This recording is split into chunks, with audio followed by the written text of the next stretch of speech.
Assalamualaikum warahmatullahi wabarakatuh. Waalaikumsalam warahmatullahi wabarakatuh. Bismillahirrahmanirrahim. Alhamdulillah.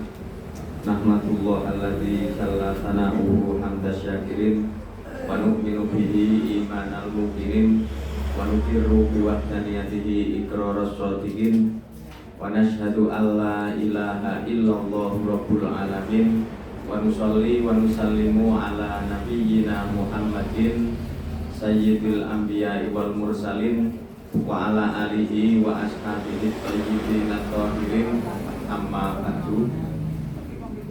Yang saya hormati jamaah Gria Baktera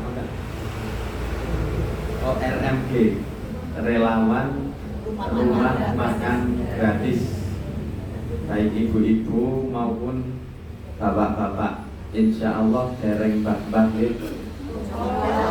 pun.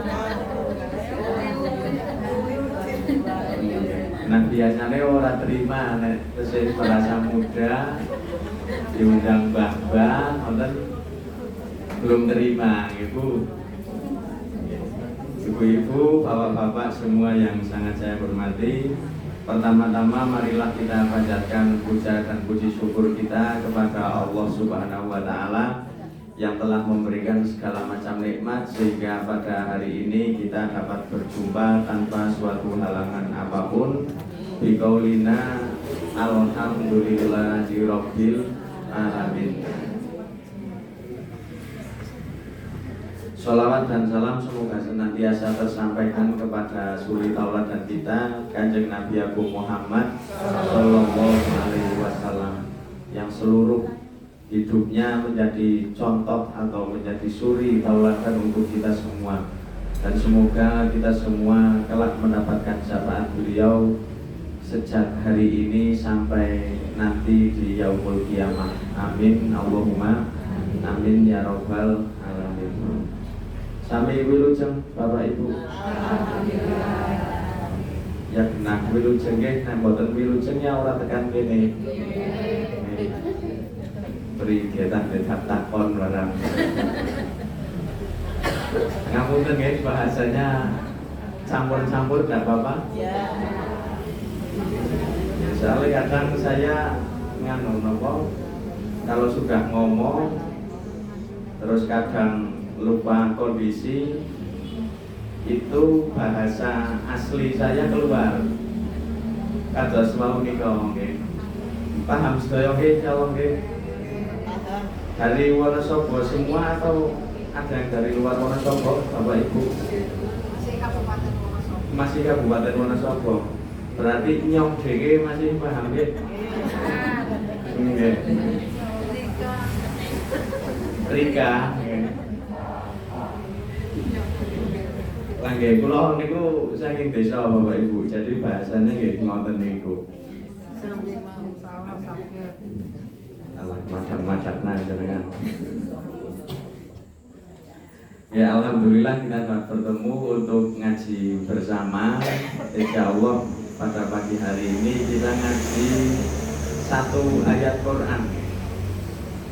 Kemarin saya ditanya sama Pak Tiar, temanya katanya terserah saya. Lalu biasa ngaji itu jarang ngasih judul, sehingga saya ngasih judulnya kemarin agak bingung apa ya judulnya.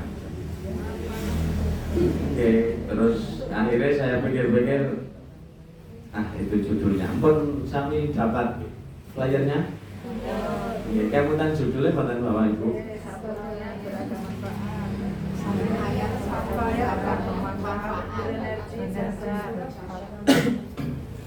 Ya, jadi saya kepikiran tentang satu ayat di dalam Quran, tepatnya di surat Toha atau surat yang ke-20, ayatnya yang ke-42. Itu satu ayat itu.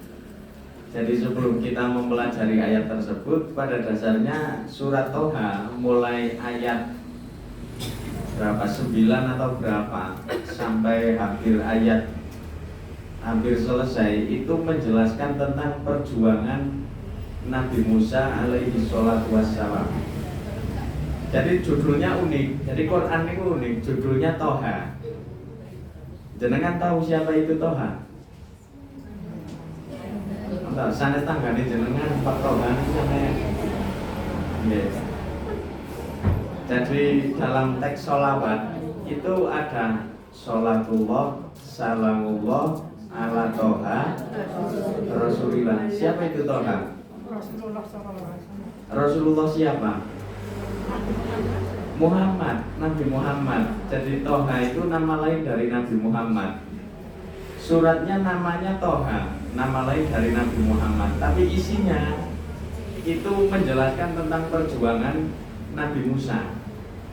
Ini kan unik ya, unik. Jadi yang dipakai namanya Nabi Muhammad, tapi di dalam suratnya itu keterangan mengenai perjuangan Nabi Musa.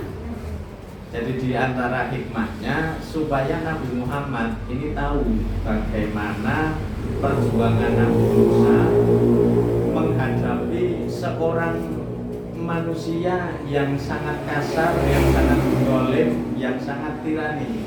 Sinten niku Bapak Ibu? Fir'aun. Ya, dulu sempat viral ya istilah Fir'aun. Ngertos mboten jenengan? Mboten. Ngertos. Coba ke sana sedikit tentang Fir'aun. Jadi Fir'aun itu bukan nama orang Bapak Ibu, tapi Fir'aun itu gelar. Raja untuk wilayah Mesir. Itu disebut dengan Fir'aun. Atau kalau dalam kebudayaan Romawi itu ada istilahnya kaisar. Kaisar Romawi.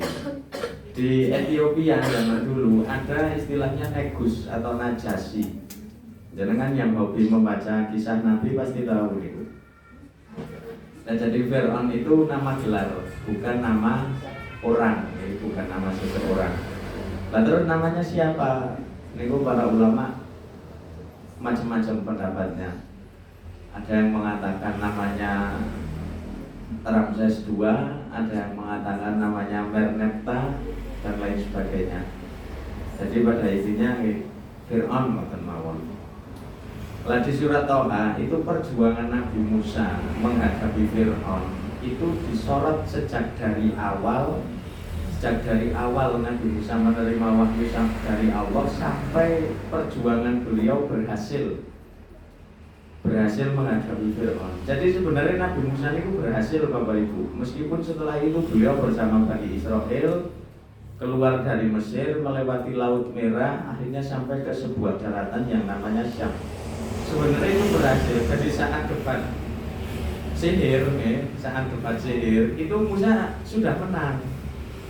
Tapi karena pancen Fir'aun itu atos, karena Fir'aun itu sudah tertutup mata hatinya, akhirnya tetap tidak terima. Apalagi para pengikut Fir'aun ngompor-ngompori, loro mawon raja, loro. Akhirnya dikejar. Jadi sebenarnya berhasil. Lah di antara kiat ataupun tips keberhasilannya Nabi Musa menghadapi Fir'aun itu ada di surat Toha ayat 42 ini yang akan kita pelajari bersama-sama. Jadi cuma satu ayat, tapi itu mengandung beberapa hal yang insya Allah bisa mengantarkan kita kepada keberhasilan. Atau kalau dalam teks adzan kita setiap hari biasa dipanggil dengan hayya alal falah. Kalau sholat mari menuju sholat, kalau hayya alal falah mari menuju satu kemenangan, dua keberhasilan, tiga kebahagiaan. Jadi al falah maknanya banyak. Wis pokoke banar artinya niku. Mari menuju kebahagiaan, mari menuju keberhasilan, mari menuju kemenangan. Hayya alal falah. Itu kalau dalam teks ada. Lah ini kemarin saya tanya ngajinya berapa menit? Terus menurut informasi sekitar 60 menit atau 1 jam. Nah, insya Allah berarti nanti sampai jam 9 lebih sedikit. Mboten napa-napa nggih Bapak Ibu. Apa kesesawan jeneng apa? Mboten nggih. Mangke jenengan sing ngantuk nggih saged kali kelandotan. Kelandotan sebelah nggih mboten napa-napa. Mungkin yang sebelah ngerasa abot kan paling patah. Jadi tidak apa-apa kalau yang ngantuk saya persilahkan kalau mau merem. Yang penting jangan semua. Ya mungkin naik apa ya belum ngaji harus apa. Ya pun bismillah ya kita mulai. Jadi pilar-pilar keberhasilan ataupun hal-hal yang bisa mengantarkan kita kepada keberhasilan, kebahagiaan, kemenangan itu ada di Toha, surat Toha ayat 42. Ayatnya a'udzubillahi minasyaitonirrajim. Irhab anta wa akhuka bi ayati wala taniya fi dzikri. Ayatnya sangat pendek. Cuma berapa kata niku? Irhab anta wa akhuka bi ayati wala taniya fi dzikri. Cuma 6 kata. Nah, yang ayat ini akan kita bedah, akan kita kaji bersama-sama menjadi 5 bagian. Yang pertama bagian irhab, yang kedua bagian anta wa akhuka, kemudian yang ketiga bagian diayati, kemudian yang keempat bagian wala taniya, dan yang kelima fi dzikri. Jadi insya Allah kalau per bagian kita telaah bareng-bareng selama 10 menit, insya Allah nanti sampai 50 menit karena ini sudah kalau 10 menit gitu untuk muqaddimah. Jadi insya Allah pas nanti. Kalau nak ngaji ini saya bisa mungkin menyesuaikan dengan apa yang sudah disepakati bersama.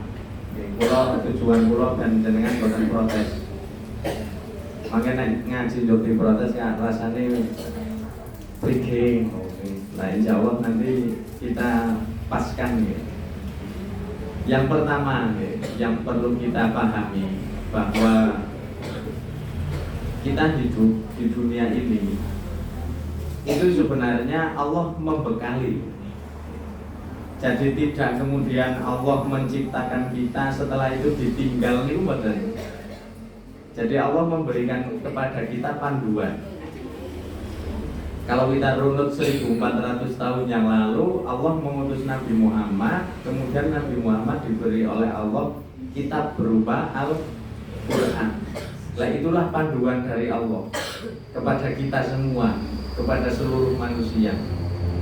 Bahkan di dalam beberapa ayat Al-Quran menyebut dirinya sendiri dengan nur. Apa arti nur Bapak Ibu? Apa? Cahaya.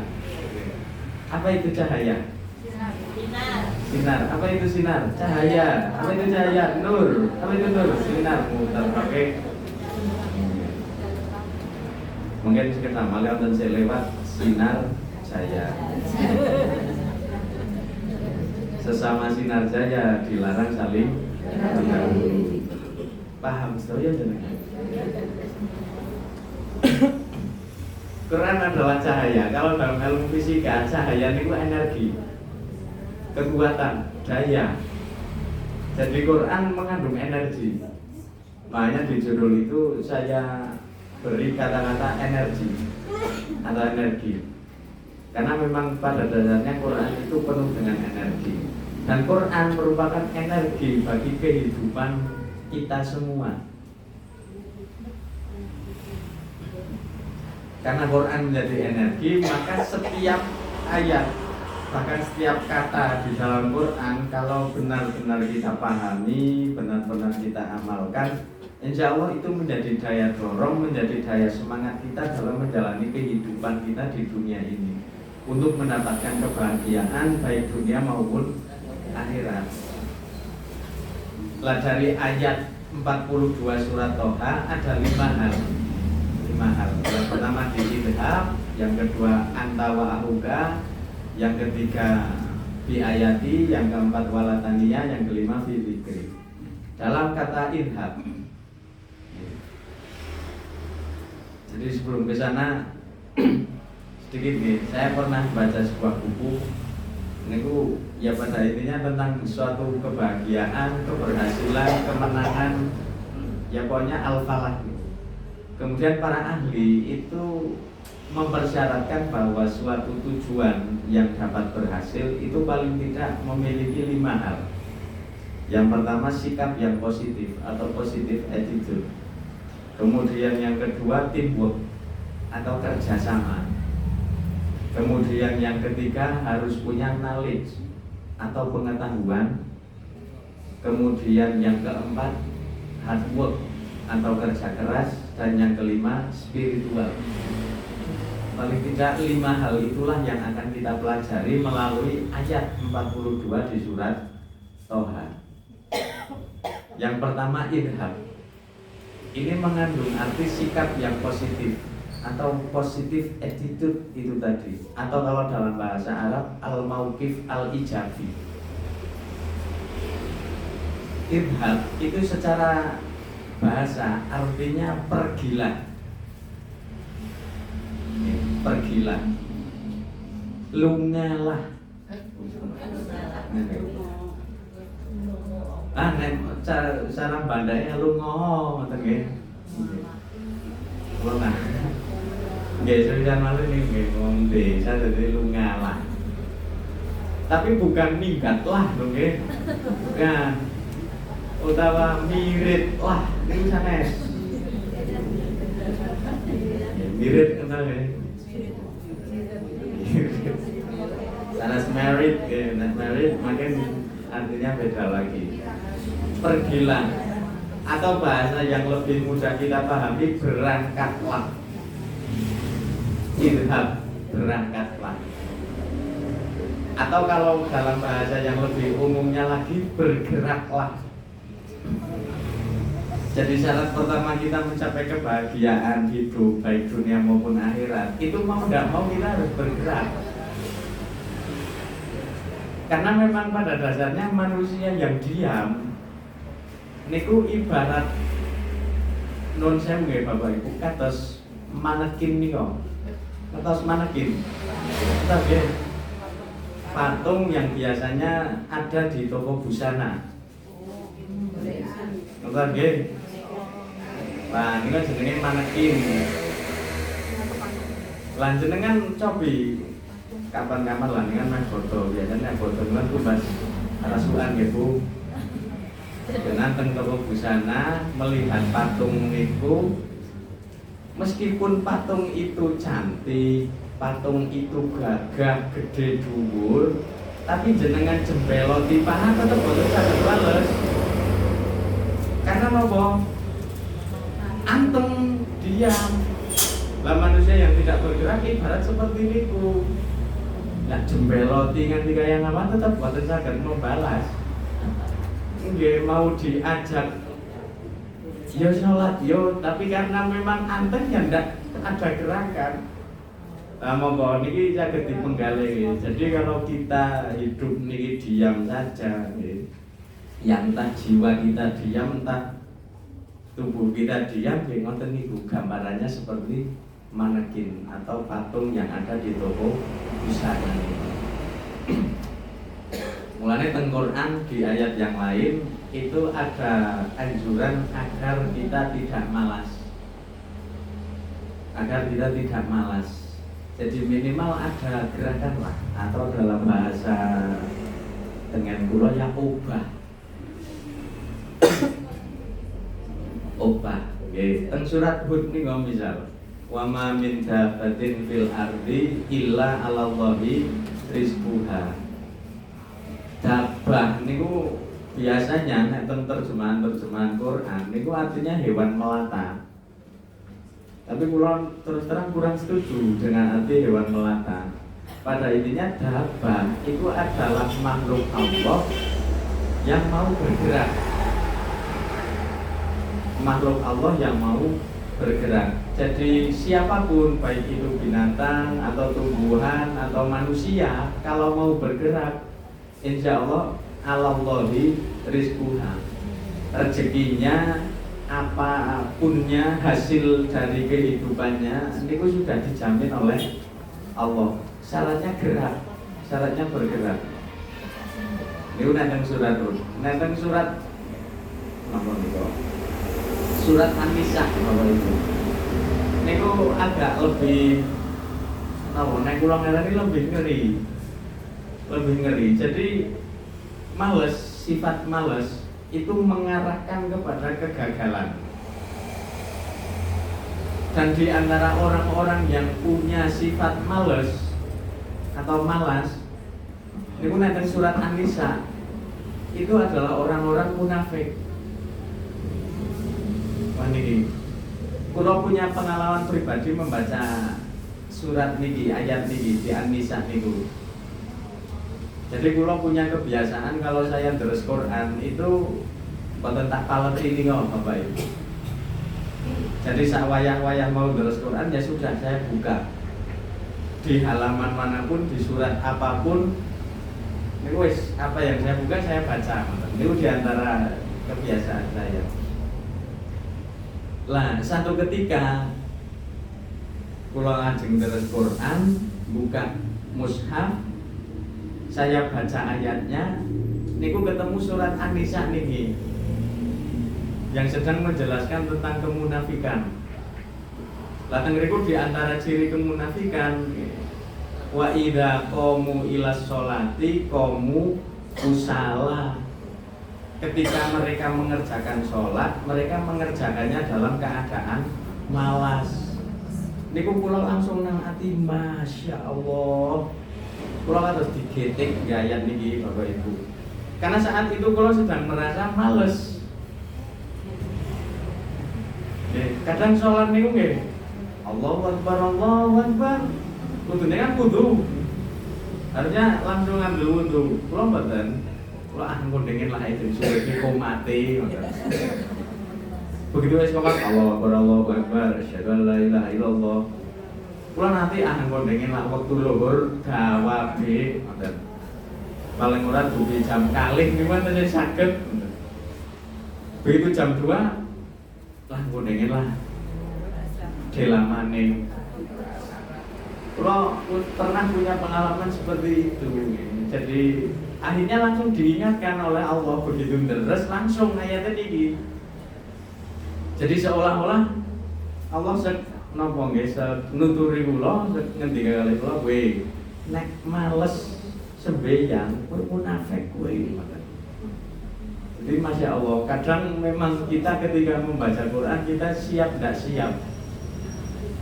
Kita siap tidak siap harus menerima kritik dari Allah.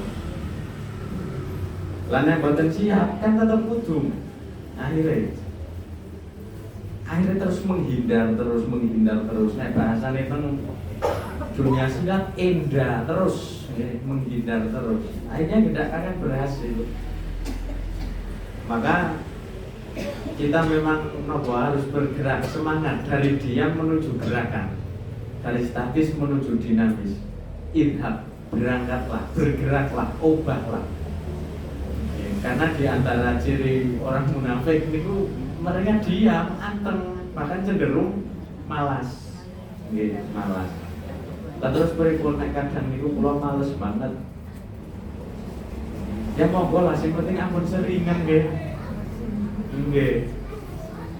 Males temennya gak resik-resik umah, mboten bisa.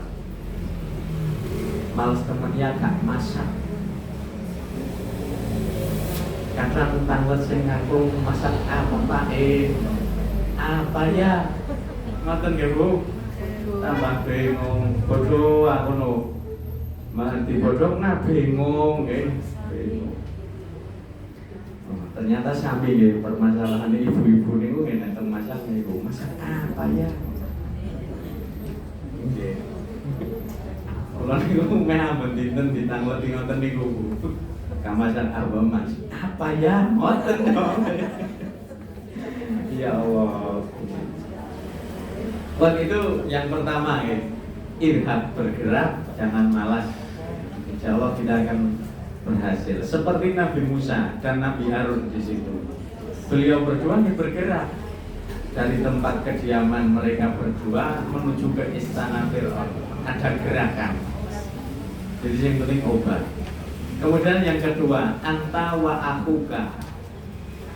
Anta ini artinya kamu, wa akuka artinya saudaramu. Berangkatlah kamu bersama saudaramu. Kamu memiliki Nabi Musa yang dimaksud, kalau saudaramu yang dimaksud Nabi Harun. Ngertos Nabi Musa, Bapak Ibu? Ngertos? Oke. Nabi Harun ngertos betul? Ngertos? Yang pundi?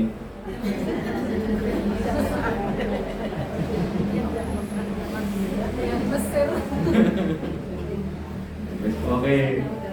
Kulon ngana kae ngono ke. Lah Nabi Musa dan Nabi Harun nggih niku memang bersaudara. Dari penggalan ayat anta wa akhuka niki mengandung arti bahwa suatu keberhasilan itu harus dilandasi dengan teamwork atau kerjasama atau kerja tim. Karena ada anta Nabi Musa, ada wa akhuka Nabi Harun. Jadi mereka berdua, mereka menjadi tim meskipun cuma 2 orang. Jadi yang pergi menghadap Fir'aun ini Nabi Musa bersama Nabi Harun. Jadi memang Nabi Musa itu nyuwun tengene Allah. Setelah doa Rabbi shrah li sadri wa yassir li amri wahlul 'uqdatam min lisani waj'al li waziran min ahli Haruna akhi. Nggih Gusti, insyaallah kula tak budal tengene Fir'aun. Ning kula nyuwun kanca wonten niku Nabi Musa. Nggih menika Harun saudara saya. Jadi memang kerja tim. Begitu juga sampai ke fase Nabi Muhammad. Beliau pun punya tim. Minimal nih, jenengan pun nate ngaji tentang hadis awal mula turunnya wahyu. Partner atau tim beliau yang pertama adalah Sayyidah Khadijah atau istrinya sendiri. Ya mungkin jenengan nanti mireng deh, begitu Nabi menerima wahyu di Gua Hira, beliau dalam keadaan yang takut, takut pulang. Apa yang dilakukan Khadijah? Menenangkan.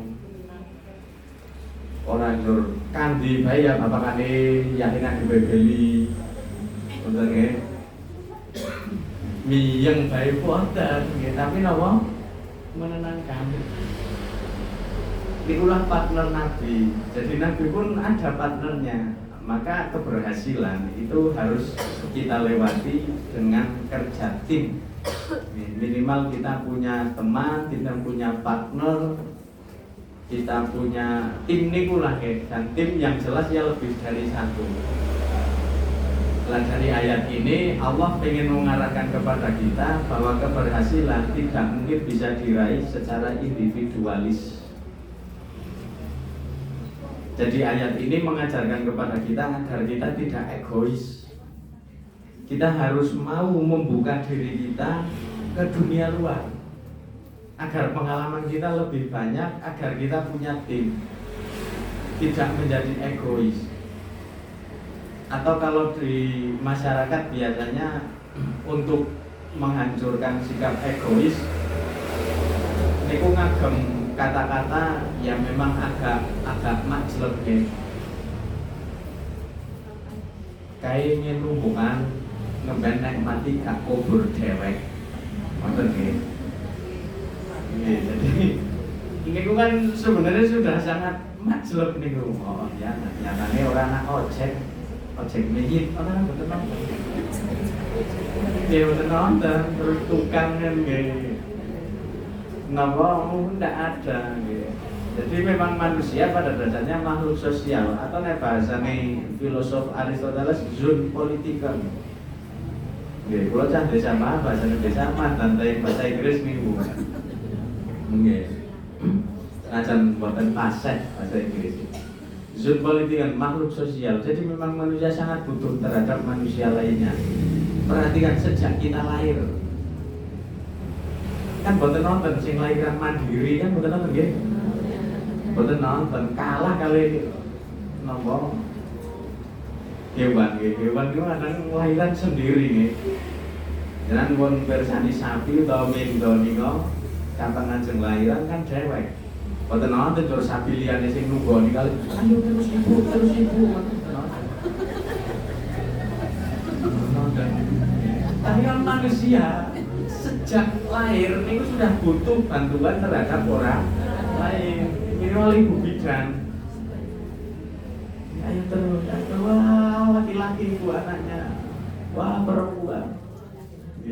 Nikulah di antara bukti bahwa memang manusia boten saged hidup sendiri. Lah nek Tarzan niku pripun? Ngertos Tarzan? Ngertos? Nggih. Ora tak takoni tiyang pundi tenang mawon.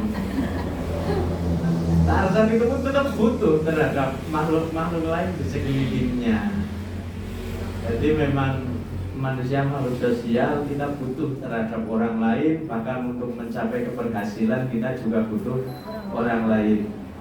Agama Islam mengajarkan kepada kita dalam sholat jamaah. Kira onten sholat jamaah dewekan kan boten nonton, minimal 2 orang, 1 imam 1 makmum. Nikulah kerjasama. Malah kadang nonton sik lucu malih. Yo jamaah rana yo. Lah ora nyong ora tak jamaah. Lah ngapa sih? Lah imame wong kae. Niku. Ya, jadi kadang ada orang tidak mau jamaah hanya karena orang gaduh karo sing imami. Nggih napa mboten? Nggih. Wonten napa mboten? Wong teko berarti.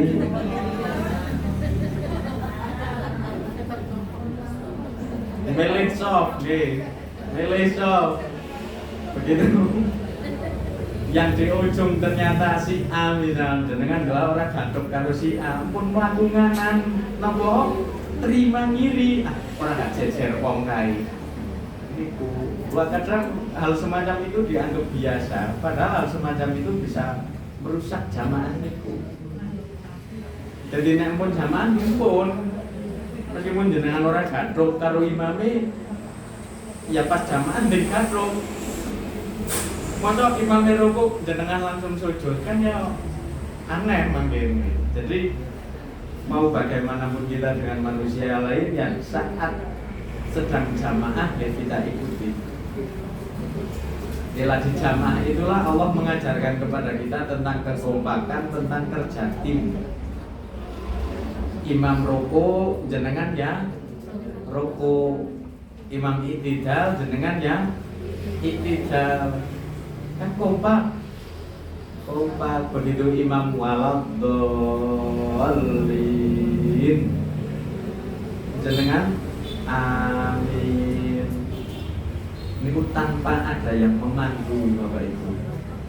Begitu imam waladhdallin terus nonton dirijan, yo Bapak Ibu semua 1, 2, 3 amin. Kan betul nonton langsung otomatis. Itu diantara hikmahnya jamaah. Jadi jamaah mengajarkan kepada kita tentang kerja tim. Tentang surat Shaf Allah sangat suka, Allah sangat mencintai orang-orang yang kompak. Innallaha yuhibbul ladzina yuqatiluna fi sabilillah shaffan ka'annahum bunyanun marsus. Jadi Allah menyukai orang-orang yang berjuang di jalan Allah dalam keadaan baris, bersaf-saf. Seolah-olah mereka adalah bangunan yang tersusun kokoh. Jadi kalau kita bersatu seperti di Pancasila kita, sila yang ketiga, persatuan Indonesia, kalau kita bersatu kita akan kokoh. Tapi kalau sendiri-sendiri ya sudah. Ya meskipun hari ini sudah tidak ada musuh yang kelihatan, tapi sampai hari kiamat musuh yang tidak kelihatan itu ada terus. Sehingga kalau sendiri ya sangat rawan. Setan ini kan ngintil terus. Begitu dewekan langsung geleor digoda setan.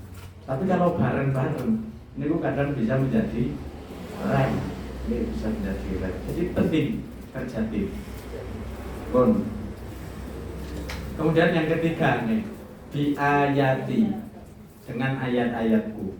Berangkatlah kamu Musa bersama saudaramu Harun dengan membawa ayat-ayatku. Jadi Allah memerintahkan kepada Nabi Musa dan Nabi Harun tidak kemudian untuk pergi begitu saja boten, tapi Allah memberi mereka berdua sangu bekal. Ini juga pelajaran bagi kita. Kita punya anak cucu rana sekolah yang tinggal sangoni. Nggih, mboten rana ngaji yang tinggal sangoni. Mboten jur aku ngaji, orang ngaji. Niku anak putu nang batin kok nyangoni orang. Gila nih Allah memberi bekal kepada Nabi Musa dan Nabi Harun diayati dengan membawa ayat-ayatku. Atau ulama lain menafsirkannya dengan membawa ilmu pengetahuan. Jadi biayati bisa diartikan sebagai ilmu pengetahuan atau tadi knowledge, pengetahuan. Bahasa Arabnya ma'rifah. Ini juga penting. Jadi kita hidup di dunia ini itu memang harus dengan ilmu. Jangan meskipun nanti kata-kata ini, siapapun yang ingin mendapatkan kebahagiaan dunia maka harus dengan ilmu. Siapapun ingin mendapatkan kebahagiaan di akhirat maka harus dengan ilmu. Siapapun yang ingin mendapatkan kebahagiaan keduanya juga harus dengan ilmu. Pernah dengar itu? Pernah nggih? Nembe. Bener. Itu pangandikan Imam Syafi'i ini. Ya, jadi Imam Syafi'i pun mengatakan seperti itu. Kalau kita mau bahagia, mau berhasil ya memang harus dengan ilmu. Maksud tidak mau dengan ilmu. Jadi pada intinya ayat ini mengajarkan kepada kita agar kita mau menggunakan sumber daya yang sudah diberikan oleh Allah di dalam tubuh kita. Lan ini yang kadang kula mboten setuju Bapak Ibu. Jadi ada orang yang menakut-nakuti, wah ilmu ini angel, ilmu ini ngeri dan lain sebagainya. Padahal sebenarnya sifatnya ilmu itu mudah dipelajari aslinya. Mung dari wonge. Zaman kula alit ketika menghadapi pelajaran matematika, niku mesti wonten kanca kula sing ngendika, "Walah mati-matian nggih, mati-matian." Akhirnya matematika sulitnya minta ampun. Padahal ketika dipelajari tahu rumusnya ya gampang, bisa.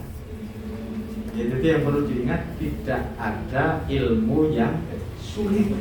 Ini bukan apa? Kecuali ilmu luak. Ibu wangel, ibu usah disinau di pahangan ibu. Ilmu luak, ini bukan usah nopo. Ngertos nggih? Oh, ibu ilmu luak ngertos mboten? Wonten sing ngertos. Nggih, makin PR sing ngertos ilmu luak, nggih memberitahu yang belum tahu nggih. Dan itu yang ketiga harus dengan ilmu. Jadi masya Allah, kula nembe mlebet mriki, terus kula ningali panjenengan, teng ati kula niku ya antara seneng kali masya Allah. Mulane wau kula matur, insyaallah jenengan dereng bang-bang nggih. Karena begitu kula mubet masya Allah. Yang paling enom ngoten nang ati. Nggih. Dan kula putu nggih berarti ngene. Lah kula senenge napa? Seneng dan terenyuh dan macam-macam campur. Jenengan di usia yang segini niku masih mau ngaji. Padahal jenengan kan dereng nate kepanggih kali kula nggih. Dereng nembe bisa niki kak gelem ngoten. Kerso lah kerso gelem. Kerso. Jadi kula teng ati masya Allah dengan nuwun sewu dan usia jenengan yang segini. Kula mboten jamin nanti kula sewuyan jenengan niku gelem ngaji ora. Mboten jamin. Jenengan hebat. Tepuk tangan buat jenengan. Oke, kata mau kan umur olahraga nih. Masya Allah. Kula dapat ilmu baru dengan hanya menggunakan tangan kita bisa mengecek kesehatan kita bisa menambah kesehatan kita. Masya Allah. Dari ilmu gampang niku. Dan menurut saya Bapak Ibu jenengan tetap semangat ngaji niku Masya Allah. Insya Allah nanti bisa diselamatkan oleh Allah dari neraka. Jenengan insya Allah akrab dengan surat Al-Mulk. Tabarakalladzi biyadihil mulku. Itu salah satu ayatnya ada ayat yang berbunyi walau kunna nasma'u au naqilu ma kunna fi ashabis sa'ir. Lau kunna nasma'u au naqilu ma kunna fi ashabis sa'ir. Seandainya saya mau berpikir, mau mencari ilmu, niscaya saya tidak akan menjadi penghuni neraka sa'ir. Jadi salah satu sebab orang mlebet neraka niku karena tidak mau berilmu. Menurut surat Al-Mulk niku ya teng Al-A'raf ya wonten. Jadi ya leres nggih pangandikan Kanjeng Nabi utlubul ilma minal mahdi ilal lahdi. Nanti nggih artine nggih carilah ilmu lahir sampai liang lahat. Bahkan tentang liang lahat kadang terus diwarai gitu. Ya Allah. Inilah ilmu. Terkurang banyak keistimewaan yang akan dimiliki oleh ahli ilmu. Pulau Kamutan, riyen SMP, pulau pernah ikut lomba pidato. Lomba pidato karena dituntut dari kelas untuk ikut, akhirnya pulau ikut. Padahal kalau badan karena kemampuan pidato, riyen. Berkadang kemampuan pidato terus kalau matur kali bapak pulau. Ini sedikit informasi kalau putrane Pak Tolib Jelamprang, beliau wonten sing kertos. Pak Tolib Jelamprang. Nggih. Nggih kula mau dereng terkenal lagi. Insyaallah saking senenge kula bagi kalian jenengan nanti lupa daratan. Nggih. Kula putrane Pak Tolib Jelamprang. Larian pas ajeng lomba pidato niku kula nuwun kalih Bapak gamelaken pidato ta Pak. Ada tambahan kali Bapak dan kula terus kemutan sampai hari ini. Teks hadis yang ditulis oleh Bapak teng niku bunyinya napa? Kun aliman au muta'alliman au mustami'an wala takunu rabi'an fatahlaka. Jadilah kamu orang berilmu atau minimal mencari ilmu atau minimal lagi mendengarkan ilmu dan janganlah jadi orang yang keempat. Orang yang keempat itu tidak berilmu, tidak mencari ilmu, tidak mendengarkan ilmu. Bahkan yang tengah hadis yang lain itu ada lagi atau minimal seneng au muhibban, minimal seneng dengan ilmu. Niku insyaallah aman, boten melebet teng makunna fi ashabis. Pun itu yang ketiga dengan ilmu. Kemudian yang keempat wala taniya. Biasa artinya jangan engkau lupa atau jangan engkau lalai. Di sini mengandung ilmu bahwa Allah mengajarkan kita untuk berusaha, untuk hard work, untuk kerja keras. Jadi manusia, nuwun sewu Bapak Ibu, ini memang sangat mudah lupa. Iya, sangat mudah lupa. Napa malih nek cepat. Paham maksudnya kula cepat nggih. Jenengan nek kali tanggane jenengan loman kali jenengan niku gampang banget. Tapi begitu sedulur sing nang Jakarta maring ngenai pisan kelingan terus. Nggih.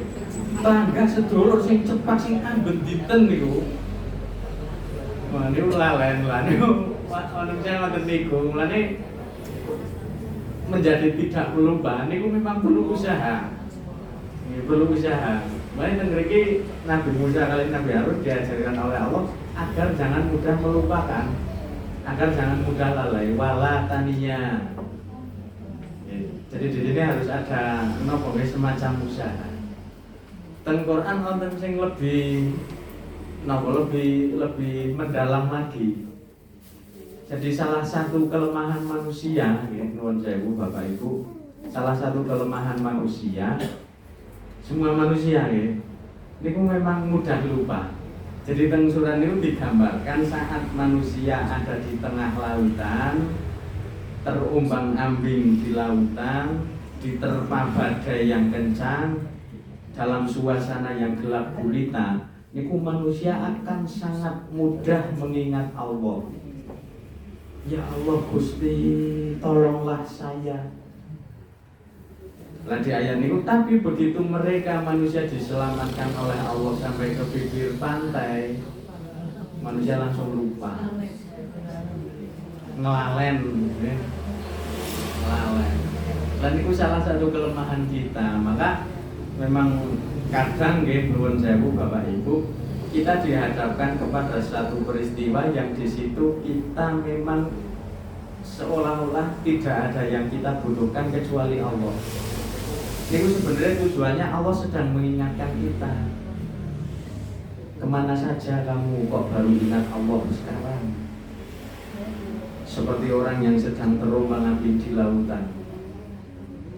Utawa jenengan sok mirsani teng televisi niku nonton berita kecelakaan. Niku mesti nang jero niku Allahu Akbar, la ilaha illallah niku.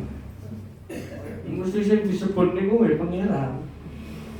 Tapi misal orang sih kecelakaan, wah wis guyang-guyu malih mangke. Wis kelalen maning nggih sampe sing nyelametna. Maka kadang manusia harus dihadapkan pada situasi seperti itu agar dia tetap ingat kepada Allah. Dan mengingat Allah itu sangat penting. Nah, teng surat Ali Imran berzikir kepada Allah itu fleksibel. Bisa dilakukan di mana saja, kapan saja, dalam keadaan seperti apa saja. Bisa sedang duduk misal, atau berdiri, bahkan berbaring, legerengan. Niku nggih saged. Jadi ibu-ibu misal sedang masak ngerajang lombok kali berimbang.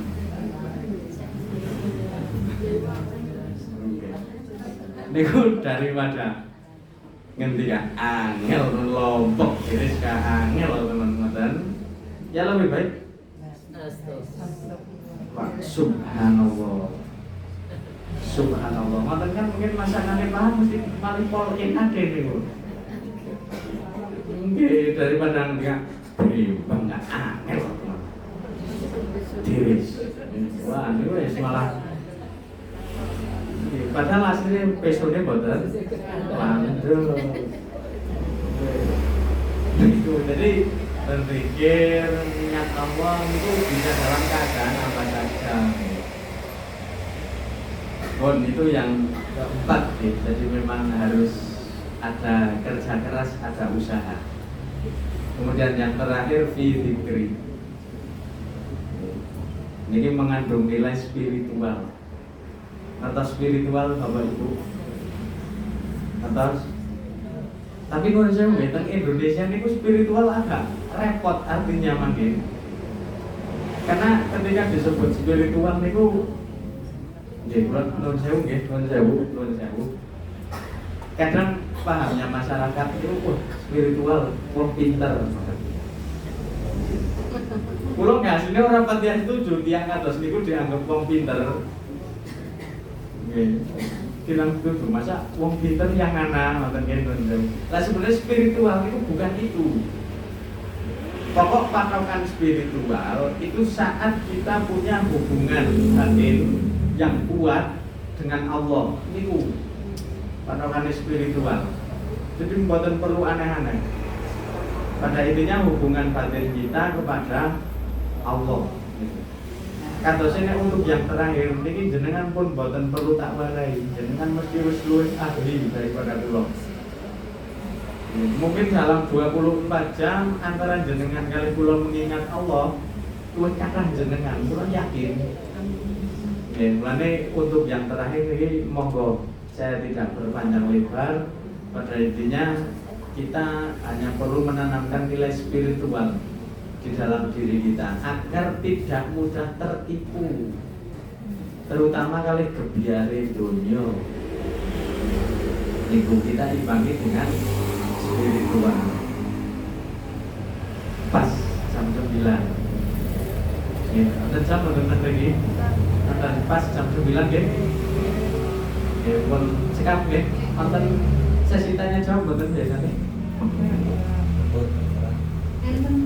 Anten, enten nggih monggo. Monggo ibu ingkang badhe tanggap. Siapa ibu? Oke, monggo Bu. Kalau kita berpikir misalnya kita lewat sungai itu boleh kan? Sambil kita jalan.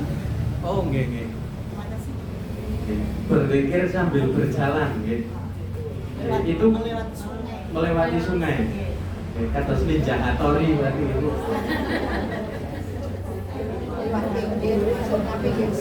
Oh, tadi aku mencolot wonten nggih.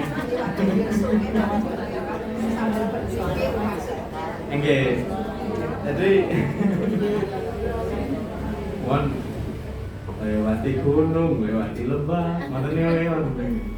Jadi yang perlu kita pikir, ini ada dua caranya. Ini tentang kitab Adhkar karya Imam An-Nawawi, zikir yang paling utama itu di samping mulut berzikir, hati juga berzikir. Lah terus kalau misal dipilih mana yang lebih utama, pakai lisan atau pakai hati? Maka Imam Nawawi menjawab pakai hati. Tapi tetap yang paling utama dua-duanya. Jadi nuwun sewu mulut ya tetap umi-umi, hati juga berzikir. Umi-umi terus tetap bergerak bergerak dunia. Itu tata cara zikir. Nah, kemudian kalau kita melewati sungai, ini sah-sah saja. Kita mau berzikir, kita mau wiridan misal itu sah-sah saja. Jadi pada dasarnya zikir tidak harus terbatas posisinya. Hanya saja memang ada posisi yang lebih utama.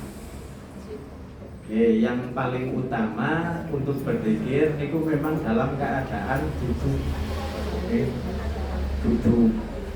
Itu paling utama, tapi berjalan juga boleh, berdiri juga boleh, bahkan berbaring juga boleh, tongkrong juga. Ya tongkrongnya di ngapain deh?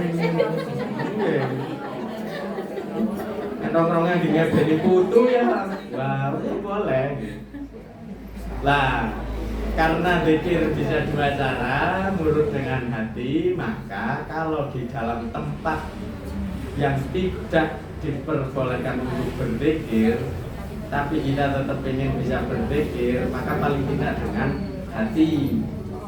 Misalnya di dalam WC, di dalam WC ini kan tidak diperkenankan untuk menyuarakan zikir, maka di dalam hati atau di tempat-tempat kotor yang lainnya. Ini kalau jangan sudah membiasakan zikir, tetap silahkan baca zikirnya, tapi di dalam hati. Dan begitu juga ketika masuk WC, ini nek jangan khawatir begitu masuk WC tapi kok sampai di dalam masih baca doa masuk WC ini, kalau jangan khawatir ini nggak bisa dibatin dalam hati. Ngoten nggih? Cukup? Nggih, sami-sami. Wonten. Mungkin ada lagi satu lagi dari bapak-bapak. Bapak-bapak mungkin hanya. Oke. Assalamualaikum warahmatullahi wabarakatuh. Terkait surat Tosa 42 ini mohon pencerahan dari Ibu Pandi kaitannya karena energi yang banyak itu dalam kaitannya baik ibadah, dakwah itu. Apakah situasionalnya ini memakai suatu pendekatan sikap yang lemah lembut seperti yang diceritakan Allah pada Nabi Musa ketika menghadap Fir'aun. Apakah dalam situasional tertentu bolehkah kita memakai suatu pendekatan yang keras? Jadi isi dari surat 42 itu apakah mengandung suatu diperbolehkan dalam dakwah itu ada situasi keras ataupun lemah lembut? Itu yang tersirat karena membuat energi yang begitu dahsyat semangatnya, apakah kita diperbolehkan dengan keras atau lemah lembut? Oke. Pak. Terima kasih. Assalamualaikum warahmatullahi Waalaikumsalam. Ya, dalam dakwah apakah kita harus lemah lembut atau boleh dengan sikap yang keras, ngoten nggih? Sedikit saya revisi nggih, sebenarnya bukan keras tapi tegas, bukan. Karena mau sampai pun kalau keras niku tidak diperkenankan. Di dalam dakwahnya Nabi Musa kepada Fir'aun niku tetap Allah juga perintahnya kepada Nabi Musa dan Nabi Harun qaulal layyina wa qula lahu qaulal layyina. Musa dan Harun katakan kepada Fir'aun dengan perkataan yang layyina, lemah lembut. Tetap ngagem nuwun sewu, tetap ngagem bla bla bla bla. Jadi prinsip pertama dalam dakwah niku lemah lembut. Barang jenengan ngertos yang Fir'aun kados napa nggih. Dan Nabi Musa pun nun sewu nek teng surat Al-Qasas itu tergambar bahwa Nabi Musa niku tiyangnya gede dhuwur gegah. Karena begitu ada dua orang yang sedang bersengketa, ketika Nabi Musa menggah, memisah, fawakazahu, niku satu orang tidak sengaja terkena pukulan Nabi Musa, niku meninggal. Berarti kan tetap fisiknya orang kaya kuno, orang macam-macam kuno. Niku Nabi Musa sudah gede dhuwur gagah. Niku tetap perintahnya Allah agar lemah lembut. Ini prinsip pertama, lemah lembut. Kemudian kita beralih ke Nabi yang lain, Nabi Muhammad. Teng surat Ali Imran, fabima rahmatin minallahi lintalahum. Muhammad, engkau bisa berlemah lembut itu karena rahmat dari Allah. Walau kunta fadzon walidul qalbi lang faddu min haulik. Jika kamu bersikap keras dan berkeras hati, maka orang-orang akan menjauhimu. Jadi tetap saya katakan prinsip awal dalam dakwah niku lemah lembut. Kalau mau keras ya resikonya niku tidak dapat orang tapi malah justru menjauh. Lang faddu min haulik, mereka akan menjauhi dari sekelilingmu.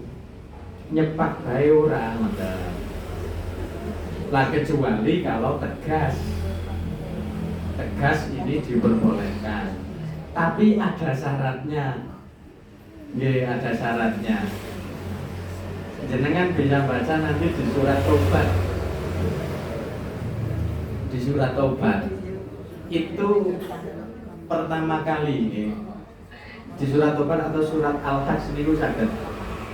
Nikulah pertama kali Nabi Muhammad Shallallahu Alaihi Wasallam berdakwah dengan cara yang sangat tegas, yakni dengan mengangkat senjata.